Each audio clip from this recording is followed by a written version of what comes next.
this is Sneha. Okay, back again. So we will start from our next version of the inflorescence that which we were talking last time. The last class we were talking about racemose, and we introduced ourselves to the first type of inflorescence under racemose, that was the raceme inflorescence. Today we are going to go further in understanding the racemose inflorescence and its varieties. By more number of them we will learn. Okay, so welcome students to my class, and do like, share and subscribe to my channel. My channel's name is Biology Made Easy. So without any delay, let's get to the inflorescence. So last class we know what is a basic raceme, right? We know what is a basic raceme. So the example what I showed you as a sample which you saw was Crotalaria. Okay.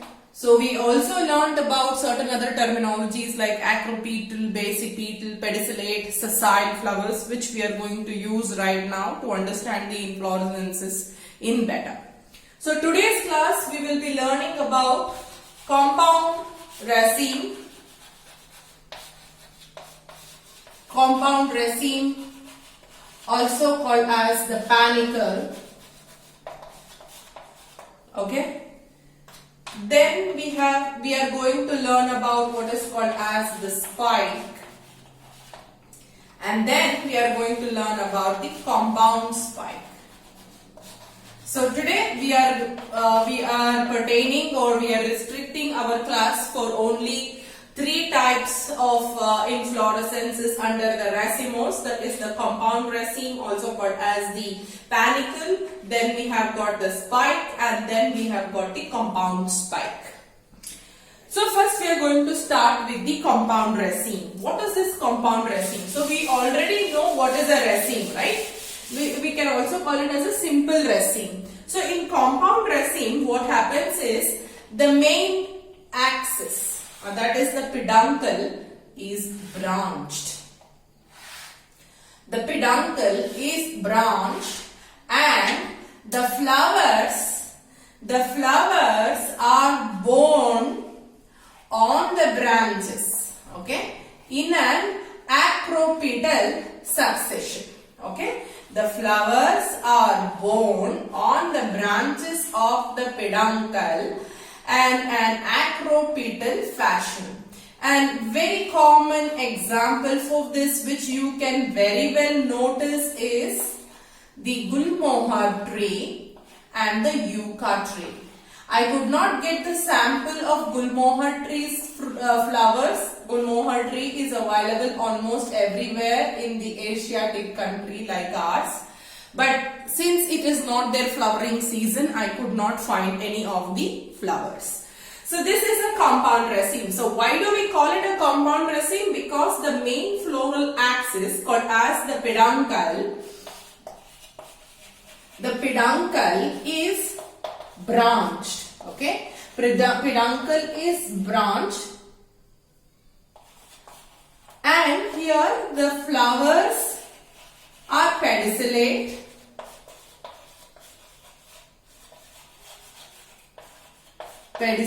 Flowers are pedicellate, and they are present, or they are going to develop in an acropetal succession. So I will repeat for your information what is acropetal. Older ones at the bottom of the peduncle, and younger ones at the top. So this is what is the compound raceme, also called as a panicle. Examples for this, okay? Example for this is gulmohar, also called as Delaenix regia, okay? Delaenixia regia. So it is gulmohar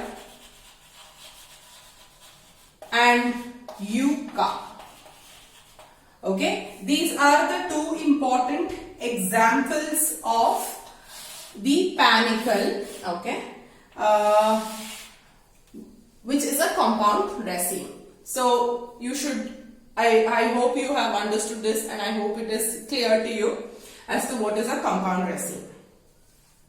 So after compound raceme, as I mentioned to you, there is one more type of racemose inflorescence called as the spike.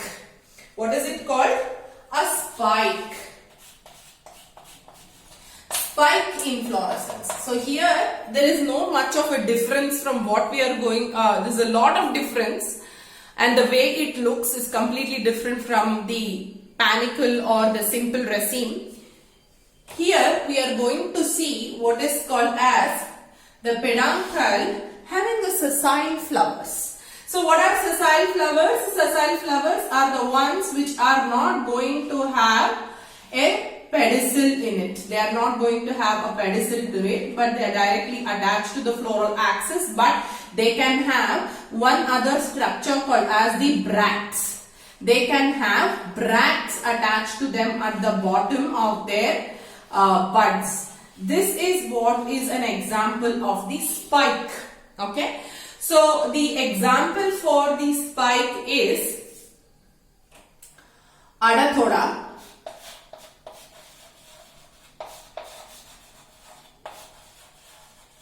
Okay, Adathoda, Achyranthes,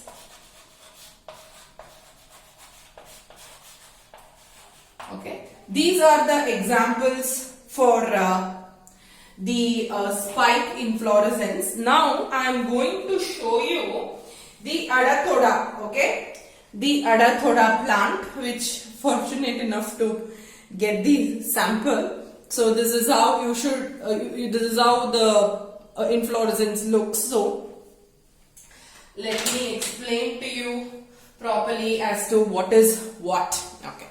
So students, please see, this is one inflorescence axis. Okay, this is one peduncle.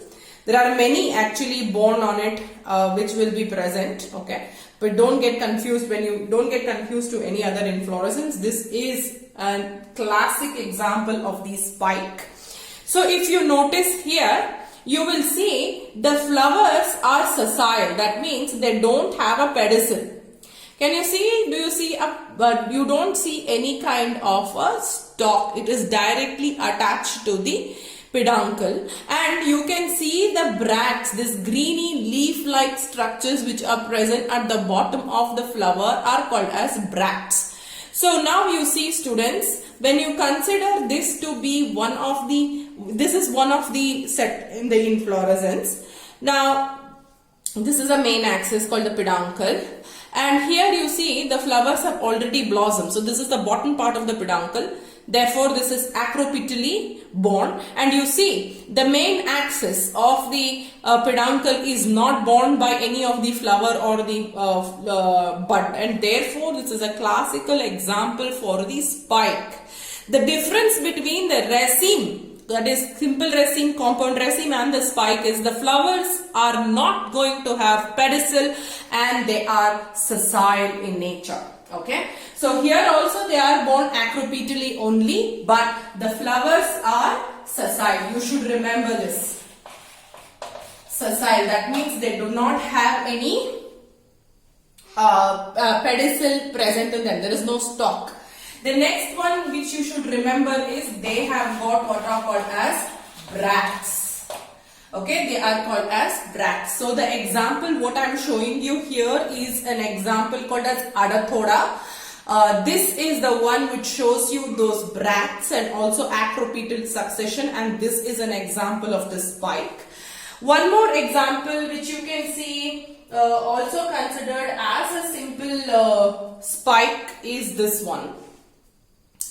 This is actually a normal grass which is grown, and this is also an example of the spike, but this is a simple spike. Okay, so these whatever you are going to see being born here, they are all the flowers, and they also don't have a stalk. Okay, they don't have a stalk, and each unit of this particular thing which I am just ripping off and throwing it down, okay, they are called as the spikelet. What are they called as? The spikelet. So this is also one of the example for spike. Okay, this you might see every time wherever you go. This belongs to the family of grass. Okay, it is a grass family, and this is one of the example for the simple spike other than the Adathoda. Achyranthes is also another type of plant belonging to the family of Amaranthacea. Okay, Amaranthus belongs to the family Amaranthus. So this is about the spike. Next, we are going on to another type of inflorescence. It is called as the compound spike. What do I call it as? Compound spike. So compound spike, as the name suggests, it is little more complicated than the normal spike. It's just that the peduncle axis here is branched. The peduncle axis is branched, and this branches here has got the sessile flowers arranged in the acropetal fashion. So these are flowers which are arranged onto these branches. Okay, so the unit of a compound spike, is called as the spikelet. What do I call it as? A spikelet.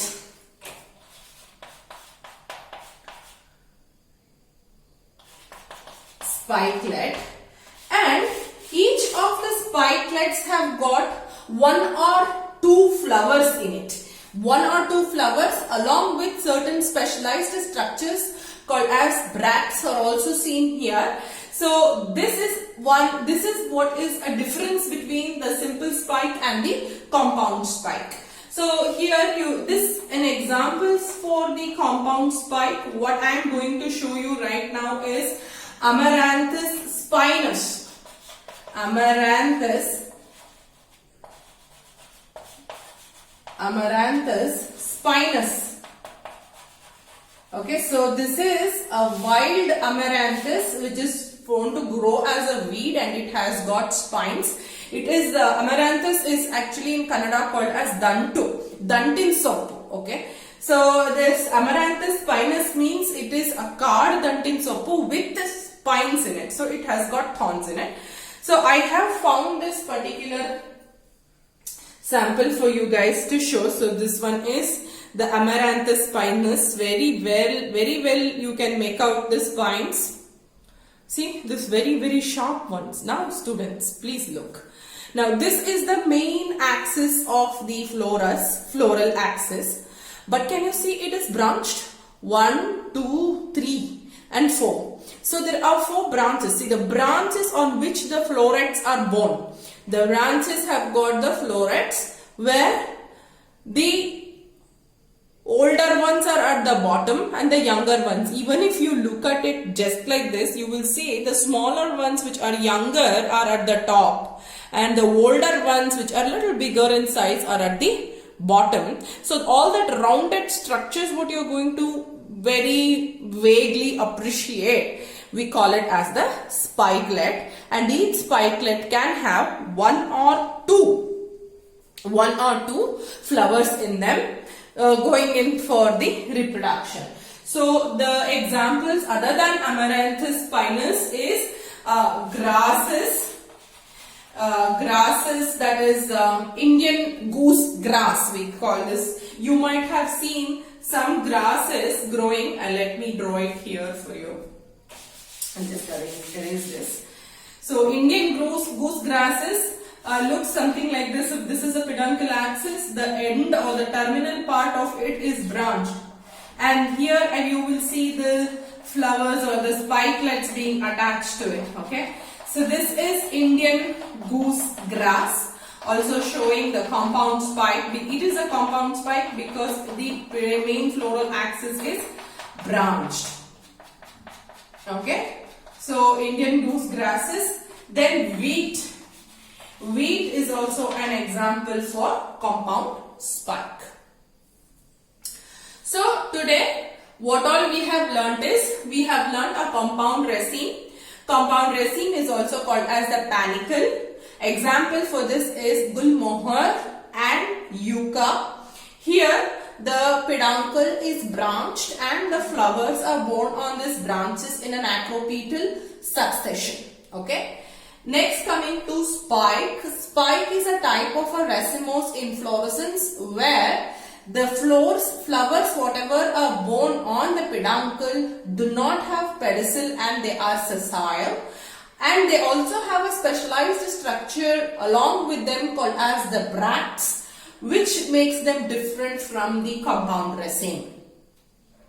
Then we have the compound spike. In the compound spike, the main peduncle branches and each of the branches have got the flowers on them in the acropetal succession, and all the flowers borne on it are actually sessile. So an example for compound spike is the normal spike is Adathoda and Acaranthus, and compound spike example is Amaranthus pinus, Indian goose grasses and wheat. So this is what is about the other type of all the three types of inflorescence which we were planning to study. So if we just brush up from the beginning, so what we did the simple raceme, then we did the compound raceme, then we did the spike, the simple spike, and then we did the compound spike. So basically now we are thorough with the examples and the samples of the four types of racemose inflorescence. So for your benefit, I will show you spike. This is spike, student. This is also a spike. So this is also these are the two samples for the spike inflorescence. This is Adathoda and this is a simple grass. Okay, but not showing a compound spike. It is showing a simple spike here. There is variations there. Okay.